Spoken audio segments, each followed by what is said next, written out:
नमस्कार। आकाशवाणी से प्रस्तुत है समाचार संध्या।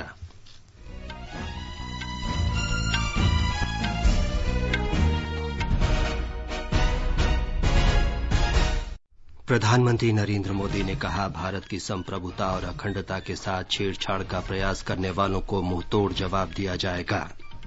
श्री मोदी ने कहा, भारत ने हमेशा आम सहमति के लिए पड़ोसियों के साथ संपर्क साधने की कोशिश की है। विदेश मंत्री सुब्रमण्यम जयशंकर ने चीन के विदेश मंत्री वांग यी से गलवान घाटी में हिंसक झड़पों पर कड़ा विरोध दर्ज किया। थल सेना प्रमुख मनोज मुकुंद नरवणे ने कहा, सशस्त्र बल देश की संप्रभुता और अखंडता की रक्षा के लिए प्रतिबद्ध। प्रधानमंत्री ने कोरोना संक्रमण को अभिशाप के रूप में नहीं देखे जाने पर जोर दिया। रेलवे ने 5 राज्यों में 960 कोविड कोच तैनात किए और गेहूं की खरीद रिकॉर्ड स्तर 382 लाख टन पर पहुंचे। समाचार संध्या में अपनी सहयोगी दिव्या तोमर के साथ मैं विमलेंदु पांडे। प्रधानमंत्री नरेंद्र मोदी ने कहा है कि पूर्वी लद्दाख की गलवान घाटी में हिंसक झड़पों में शहीद हुए भारतीय सैनिकों का बलिदान व्यर्थ नहीं जाएगा। उन्होंने कहा कि जो कोई भी भारत की संप्रभुता और अखंडता के साथ छेड़छाड़ का प्रयास करेगा, उसे मुंहतोड़ जवाब दिया जाएगा। हमारे लिए भारत की अखंडता और संप्रभुता सर्वोच्च है और इसकी रक्षा करने से हमें कोई भी रोक नहीं सकता। इस बारे में किसी को भी जरा भी भ्रम या संदेह नहीं होना चाहिए। भारत शांति चाहता है, लेकिन भारत उकसाने पर हर हाल में यथोचित जवाब देने में सक्षम है।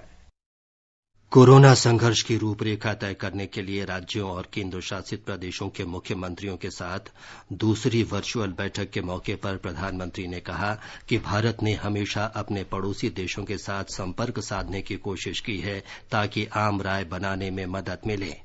भारतीय सैनिकों के शौर्य और साहस का जिक्र करते हुए श्री मोदी ने कहा कि राष्ट्र ने हमेशा इस क्षेत्र में शांति की कामना की है, लेकिन किसी भी उकसावे पर भारत करारा जवाब देने को भी तैयार है।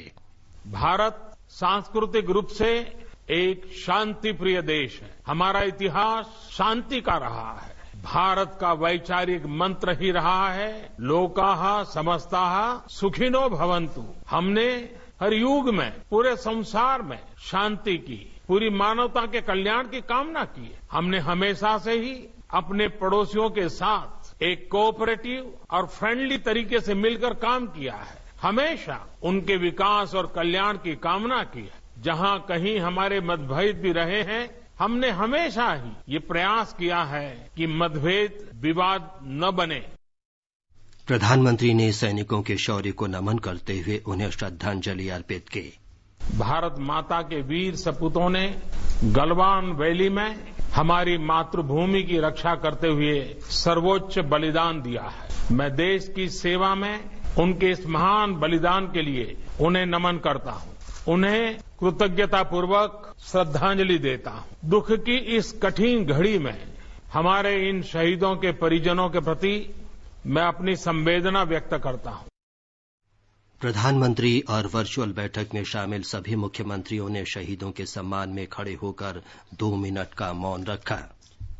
उपराष्ट्रपति एम वेंकैया नायडू, गृहमंत्री अमित शाह और रक्षा मंत्री राजनाथ सिंह ने लद्दाख के गलवान में शहीद सैनिकों के शौर्य को नमन किया है। उपराष्ट्रपति ने कहा है कि देश उनके सर्वोच्च बलिदान का हमेशा ऋणी रहेगा। उन्होंने शोक संतप्त परिवारों के सदस्यों के प्रति संवेदना व्यक्त की। गृहमंत्री ने घायल सैनिकों के जल्द स्वस्थ होने की कामना की। रक्षा मंत्री ने कहा कि देश सैनिकों के साहस और बलिदान को कभी नहीं भूलेगा। उन्होंने शहीदों के परिजनों के प्रति संवेदना व्यक्त करते हुए कहा कि मुश्किल की इस घड़ी में देश उनके साथ कंधे से कंधा मिलाकर खड़ा है। विदेश मंत्री डॉक्टर एस जयशंकर ने चीन के विदेश मंत्री वांग यी से गलवान में हिंसक झड़पों पर कड़े शब्दों में भारत का विरोध जताया है। विदेश मंत्रालय ने एक विज्ञप्ति में कहा है कि डॉक्टर जयशंकर और चीन के विदेश मंत्री ने लद्दाख के हाल के घटनाक्रम को लेकर आज दोपहर बाद टेलीफोन पर बातचीत की। डॉक्टर जयशंकर ने कहा कि 6 जून को दोनों देशों के वरिष्ठ सैन्य कमांडरों के बीच तनाव कम करने और वास्तविक नियंत्रण रेखा से अलग हटने के बारे में समझौता हुआ था। पिछले सप्ताह इस सहमति पर अमल के लिए दोनों देशों के सैन्य कमांडर नियमित रूप से बैठकें भी कर रहे थे। इसमें कुछ प्रगति भी हुई, लेकिन गलवान घाटी में वास्तविक नियंत्रण रेखा के भारत वाले हिस्से में चीन की ओर से ढांचे खड़े करने के प्रयासों से विवाद पैदा हुआ। चीन ने पहले से तैयार अपनी योजना के अनुसार कार्रवाई की, जिससे हिंसा घटना हुई और सैनिक हताहत हुए। इससे यथास्थिति बनाए रखने के बारे में पिछले सभी समझौतों का उल्लंघन करते हुए जमीनी तथ्यों को बदलने के चीन के इरादे का पता चलता है। डॉक्टर एस जयशंकर ने इस बात पर जोर दिया कि इस अभूतपूर्व घटनाक्रम से भारत और चीन के द्विपक्षीय संबंधों पर गंभीर असर पड़ सकता है। उन्होंने कहा कि वक्त की जरूरत यही है कि चीनी पक्ष अपनी कार्रवाई का फिर से आकलन करे और भूल सुधार के कदम उठाए। विदेश मंत्री ने कहा कि दोनों देशों की सेनाओं को द्विपक्षीय समझौतों और संधियों का पालन करना चाहिए, उन्हें वास्तविक नियंत्रण रेखा का पूरा सम्मान करना चाहिए और इसमें बदलाव के लिए कोई एकतरफा कार्रवाई नहीं करनी चाहिए। चीन के विदेश मंत्री ने हाल के घटनाक्रम पर अपनी स्थिति स्पष्ट की। दोनों विदेश मंत्री इस बात पर सहमत थे कि समग्र स्थिति से पूरी जिम्मेदारी से निपटा जाएगा और दोनों पक्ष 6 जून को एक दूसरे के साथ न उलझने के बारे में हुई सहमति पर ईमानदारी से अमल करेंगे। थल सेना प्रमुख जनरल मनोज मुकुंद नरवणे ने कहा है कि देश की थल सेना गलवान में शहीद सैनिकों के सर्वोच्च बलिदान को नमन करती है।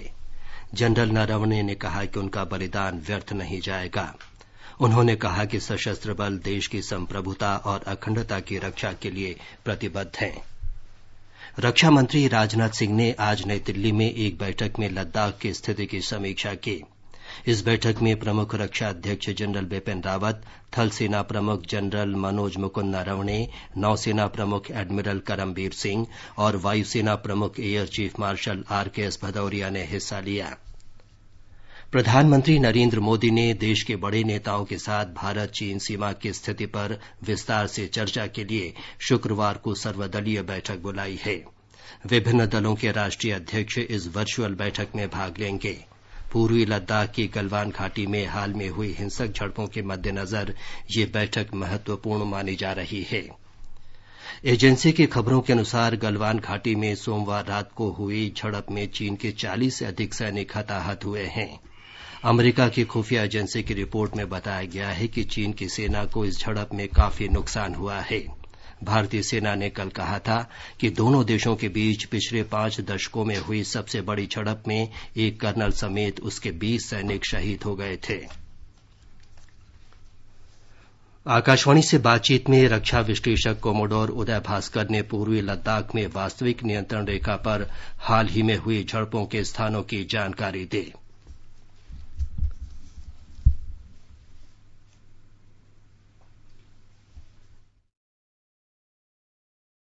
जिस इलाके में चीन ने किसी प्रकार का दावा नहीं किया है करीब 56-60 साल से, अचानक उन्होंने ये पूरे पांगोंग, गालवान वगैरह में उन्होंने कहा कि ये हमारा एरिया है। साथ साथ उन्होंने इतिहास का प्रयोग करते हुए, जैसे उन्होंने साउथ चाइना सी में कोशिश किया है काफी सफलता के साथ, वो इतिहास को आगे बढ़ाते हुए कहते हैं कि ये सब इलाका ऐतिहासिक रूप से एक जमाने में चीन के पास था।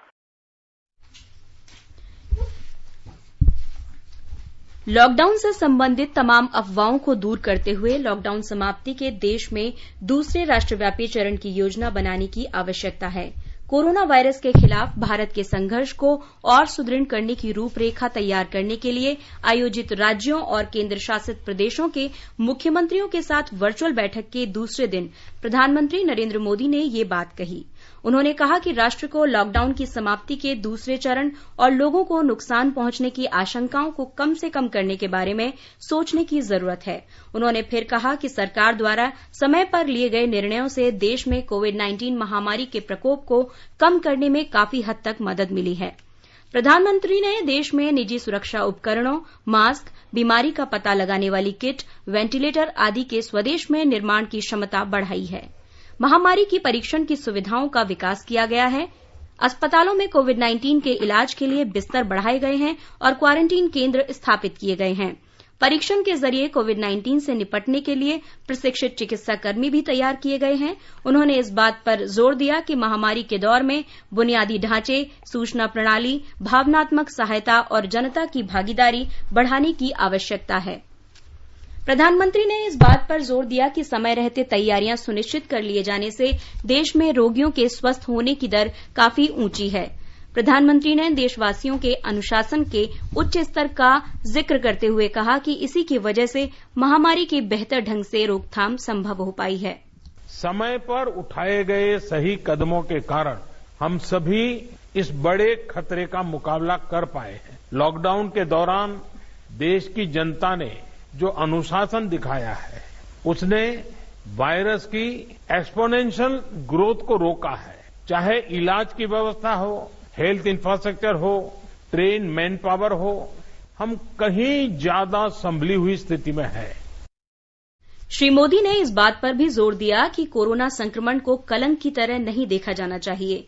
महामारी की रोकथाम में परीक्षण और रोगी के संपर्क में आए लोगों का पता लगाने के महत्व पर जोर देते हुए उन्होंने राज्यों से आग्रह किया कि वे और अधिक संख्या में परीक्षण केंद्र बनाने के प्रयास करें।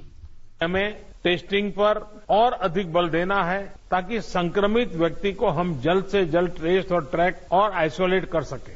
हमें इस बात का भी ध्यान रखना है कि हमारी अभी की जो एग्जिस्टिंग टेस्टिंग कैपेसिटी है, उसका पूरा इस्तेमाल हो और निरंतर उसको एक्सपांड भी किया जाए। प्रधानमंत्री मोदी ने देश में कोरोना वायरस से संक्रमित व्यक्तियों के संपर्क में आए लोगों का पता लगाने के लिए आरोग्य सेतु मोबाइल ऐप के कारगर इस्तेमाल की आवश्यकता पर जोर दिया। जिन राज्यों में आरोग्य सेतु ऐप ज्यादा डाउनलोड हुआ है, वहां बहुत ही सकारात्मक परिणाम भी मिले हैं। हमें लगातार कोशिश करनी है कि आरोग्य सेतु ऐप की रीच बढ़े, ज्यादा से ज्यादा लोग उसे डाउनलोड करें और समय समय पर अपग्रेड करें। हमें ये भी ध्यान रखना है कि अब देश में धीरे धीरे मानसून आगे बढ़ रहा है। इस सीजन में जो स्वास्थ्य से जुड़ी समस्या रहती है, उनसे निपटना भी बहुत जरूरी है, वरना वो बहुत बड़ी चुनौती बन सकती है। श्री मोदी ने कहा कि संक्रमित होने के भय और महामारी से जुड़े कलंक को लेकर लोगों को सतर्कता रहना चाहिए। उन्होंने कहा कि बीमारी से पीड़ित ज्यादातर लोग ठीक हुए हैं। प्रधानमंत्री ने राज्यों और केंद्र शासित प्रदेशों का आह्वान किया और कहा कि बड़ी संख्या में लोगों को स्वास्थ्य सुविधाएं उपलब्ध कराने के लिए टेलीमेडिसिन सुविधा के बुनियादी ढांचे का विकास करें। उन्होंने भारत को कोरोना वायरस के बाद सामान्य स्थिति में लाने के लिए एनजीओ और निजी क्षेत्र समेत सभी संगठनों से एकजुट होकर अधिक प्रयास करने का भी आग्रह किया। ये समाचार हमारी वेबसाइट newsonair.com/hindi और हमारे mobile app news on AIR पर भी उपलब्ध हैं। ऊंची उड़ान भरने के सपने, देश की सुरक्षा करने के सपने और दुश्मनों पर पैनी नजर रखने के सपने, आपके इन सपनों को सच करने का मौका लाए हैं हम हैं भारतीय वायुसेना। भारतीय वायुसेना में भर्ती 15 जून 2020 से प्रारंभ। ऑनलाइन अप्लाई करने के लिए careerindianairforce.cdac.in पर लॉगिन करें। हथेलियों पे तंबाकू मसाला रगड़कर स्वाद चखने के लिए मुंह तक जरूर लाएंगे। सिगरेट और बीड़ी भी जलाकर होठों से जरूर लगाएंगे और फिर कैंसर, कोरोना, टीबी और हृदय रोग जैसी बीमारियों के चपेट में आएंगे। सर, तंबाकू सेवन जानलेवा है और आपकी और आपके परिवार की खुशियों के लिए हानिकारक भी। तो आज ही एक स्वस्थ जीवन जीने के लिए शपथ लीजिए। सिगरेट, बीड़ी या किसी भी प्रकार के तंबाकू का सेवन नहीं करेंगे और जीवन को सुरक्षित रखेंगे। ये आकाशवाणी है। आगे बढ़ने से पहले मुख्य समाचारों पर एक नजर। प्रधानमंत्री नरेंद्र मोदी ने कहा, भारत की संप्रभुता और अखंडता के साथ छेड़छाड़ का प्रयास करने वालों को मुंहतोड़ जवाब दिया जाएगा। श्री मोदी ने कहा, भारत ने हमेशा आम सहमति के लिए पड़ोसियों के साथ संपर्क साधने की कोशिश की है। विदेश मंत्री सुब्रमण्यम जयशंकर ने चीन के विदेश मंत्री वांग यी से गलवान घाटी में हिंसक झड़पों पर कड़ा विरोध दर्ज कराया है। थल सेना प्रमुख मनोज मुकुंद नरवणे ने कहा है कि सशस्त्र बल देश की संप्रभुता और अखंडता की रक्षा के लिए प्रतिबद्ध है। प्रधानमंत्री ने कोरोना संक्रमण को अभिशाप के रूप में नहीं देखे जाने पर जोर दिया। रेलवे ने 5 राज्यों में 960 कोविड कोच तैनात किए और गेहूं की खरीद रिकॉर्ड स्तर 382 लाख टन पर पहुंची। रेलवे ने 5 राज्यों में 960 कोविड देखभाल कोच तैनात किए हैं। दिल्ली में 503, उत्तर प्रदेश में 372, तेलंगाना में 60, आंध्र प्रदेश में 20 और मध्य प्रदेश में 5 कोच तैनात किए गए हैं। रेल मंत्रालय ने कहा है कि इन राज्यों ने कोचों की तैनाती का आग्रह किया था। रेलवे कोविड-19 के खिलाफ लड़ाई में राज्य सरकारों की स्वास्थ्य जरूरतों को पूरा करने का भरसक प्रयास कर रही है। रेलवे ने राज्यों को अपने 5,231 कोविड केयर कोच उपलब्ध कराने की तैयारी कर ली है। जोनल रेलवे ने इन कोचों को कोरोना के बहुत मामूली और हल्के लक्षणों वाले मामलों के प्रयोग के लिए कोविड देखभाल केंद्रों के रूप में परिवर्तित किया है। राज्य सरकारें इन कोचों के लिए डॉक्टर और पैरामेडिकल कर्मी उपलब्ध कराएंगी। देश में कोविड से स्वस्थ होने वालों की दर 52.79% हो गई है।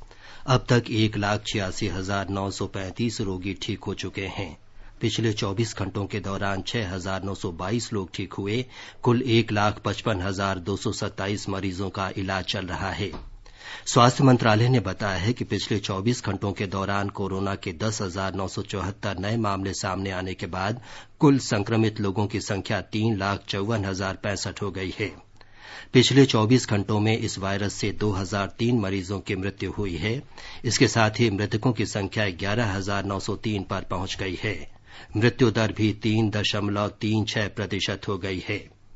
इस बीच भारतीय आयुर्विज्ञान अनुसंधान परिषद आईसीएमआर ने कहा है कि पिछले 24 घंटों के दौरान देश के विभिन्न प्रयोगशालाओं में 1,63,187 नमूनों की जांच की गई।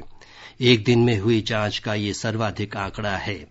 अब तक 60,84,256 नमूनों की जांच की जा चुकी है। आईसीएमआर सरकारी और निजी प्रयोगशालाओं को कोविड-19 की जांच की अनुमति देकर लगातार अपनी जांच में वृद्धि कर रहा है। कुल 924 प्रयोगशालाओं को जांच की अनुमति दी गई है, जिनमें 674 सरकारी और 250 निजी प्रयोगशालाएं हैं।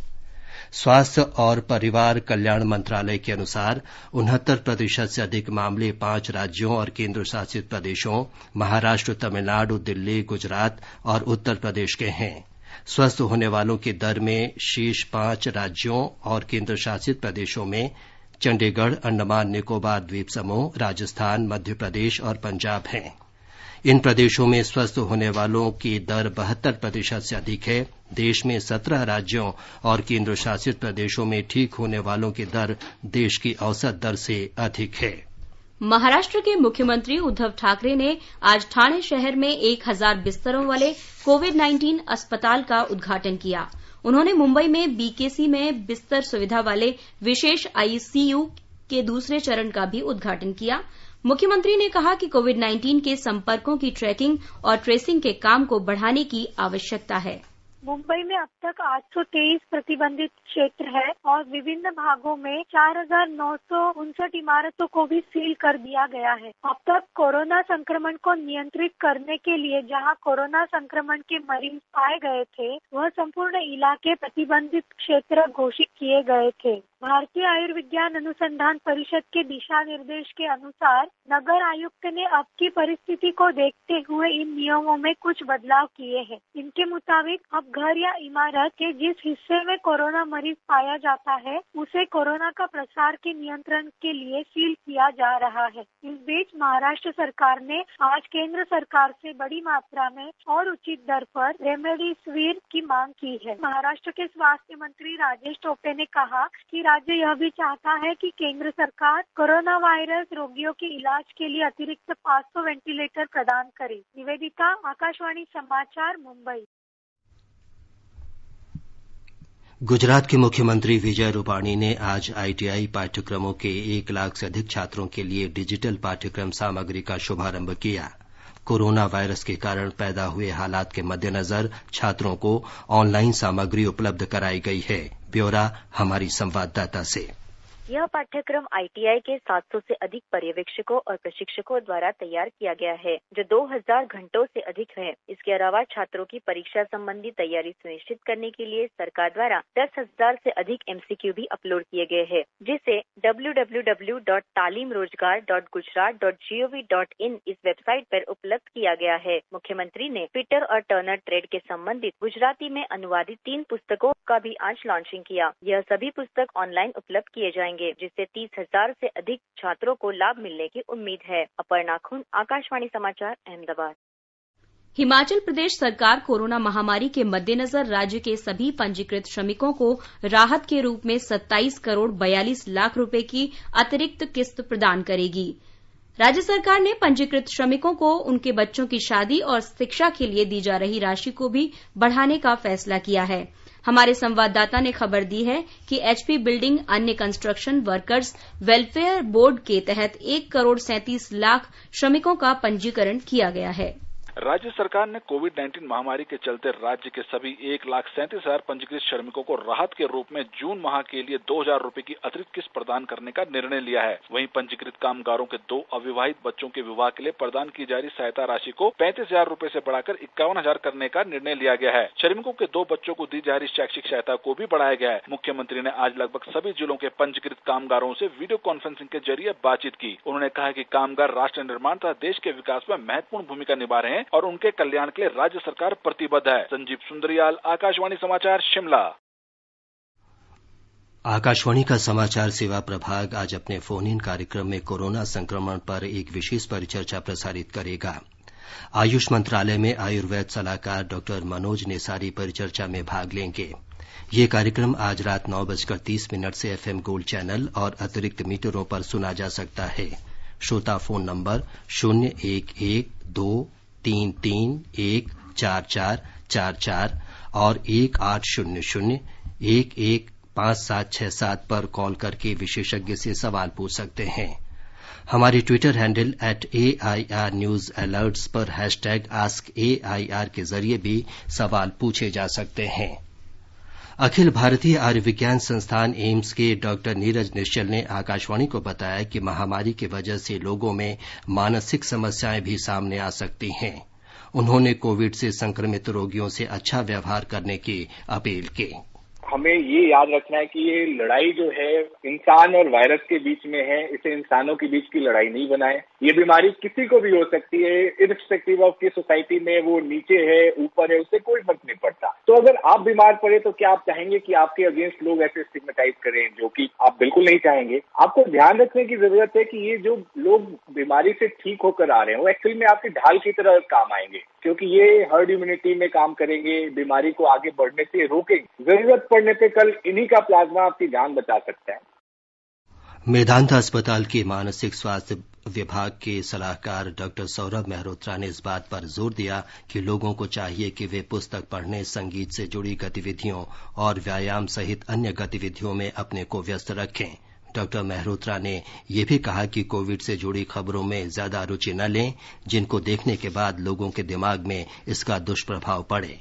हम अपने आप को during the day positive addiction उसमें एंगेज करें, जैसे writing, reading, creative arts such as drawing, painting, gardening, music, ये सब पॉजिटिव एडिक्शंस हैं। ये स्ट्रेस रिड्यूस करने में हमारा बहुत मदद करते हैं। हम सोशली कनेक्टेड रहें एक दूसरे से, टेलीफोन कॉन्वर्सेशन करें, सोशल मीडिया कम से कम इस्तेमाल करें, खासतौर से न्यूज रिलेटेड टू कोविड-19। National institute of mental health and neurosciences helpline को लॉकडाउन शुरू होने के बाद से अब तक 3 लाख कॉल प्राप्त हुई हैं। निमहैंस के रजिस्ट्रार डॉ शेखर ने आकाशवाणी को बताया कि उन्होंने अवसाद, चिंता और यहां तक कि बाल विवाह और दुर्व्यवहार से संबंधित कॉल का भी समाधान किया है। Even if they are not able to socialize, it is better to talk out their problems with others, even using a mobile phone, or to get into a helpline for psychosocial and mental health services, which is run by nationally by the Ministry of Health and Family Welfare. सरकार ने स्पष्ट किया है कि उसने medical पाठ्यक्रमों के लिए राष्ट्रीय पात्रता प्रवेश परीक्षा नीट 2020 के स्थगन से संबंधित कोई भी सार्वजनिक नोटिस जारी नहीं किया है। राष्ट्रीय परीक्षा एजेंसी एनटीए ने सभी उम्मीदवारों, अभिभावकों और आम लोगों को सूचित किया है कि संबंधित अधिकारियों द्वारा परीक्षा के स्थगन से संबंधित कोई निर्णय नहीं लिया गया है।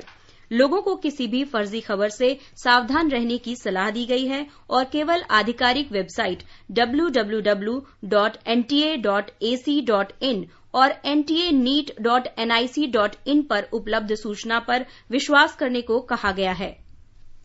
ये समाचार हमारी वेबसाइट newsonair.com/हिंदी और हमारे mobile app news on AIR पर भी उपलब्ध हैं।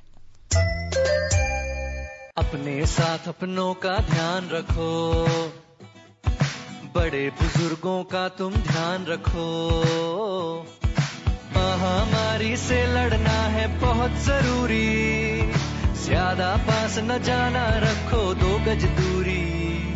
सुरक्षित दादा दादी नाना नानी अभियान, अपने साथ अपनों का ध्यान।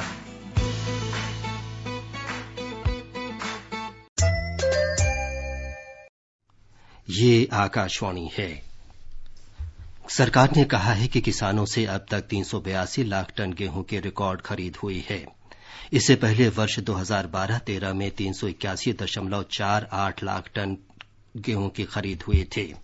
उपभोक्ता मामले, खाद्य और सार्वजनिक वितरण मंत्रालय ने कहा है कि लॉकडाउन के कारण राज्यों में गेहूं की खरीद 1 पखवाड़े की देरी से 15 अप्रैल से शुरू हो पाई थी।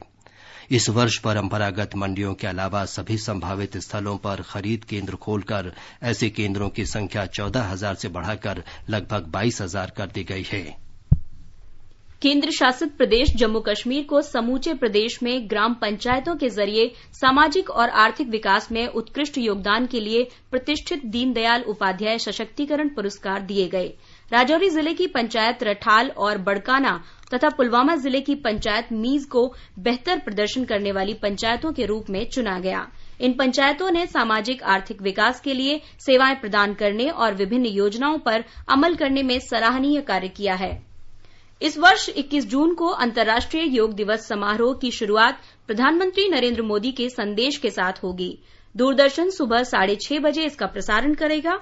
इसके बाद नई दिल्ली स्थित मोरारजी देसाई राष्ट्रीय योग संस्थान सुबह 7 बजे से 7:45 तक योग क्रियाओं का कार्यक्रम प्रस्तुत करेगा। सुबह 8 बजे योग विशेषज्ञ के साथ चर्चा होगी। इस वर्ष कोरोना के कारण मुख्य ध्यान इस बात पर दिया जा रहा है कि लोग घरों में ही अपने परिजनों के साथ योग करें। संयुक्त राष्ट्र सुरक्षा परिषद के 5 नए अस्थायी सदस्यों का आज चुनाव होगा। वर्ष 2021-22 की अवधि के लिए भारत एशिया प्रशांत क्षेत्र से इन सीटों के लिए एकमात्र उम्मीदवार है और उसकी जीत निश्चित है। पिछले वर्ष जून में 55 सदस्यीय एशिया प्रशांत देशों के समूह ने भारत की उम्मीदवारी का सर्वसम्मति से अनुमोदन किया था। इन देशों में चीन और पाकिस्तान भी शामिल थे। प्रतिवर्ष संयुक्त राष्ट्र महासभा सुरक्षा परिषद के 5 अस्थायी सदस्यों का चुनाव करती है। म्यांमार सरकार ने कारेन राज्य में चीन के सहयोग से बनाई जा रही मेगा सिटी परियोजना के निर्माण में अनियमितता की जांच के लिए एक ट्राइब्यूनल गठित किया है। इस परियोजना का निर्माण कार्य चीन की एक कंपनी कर रही है।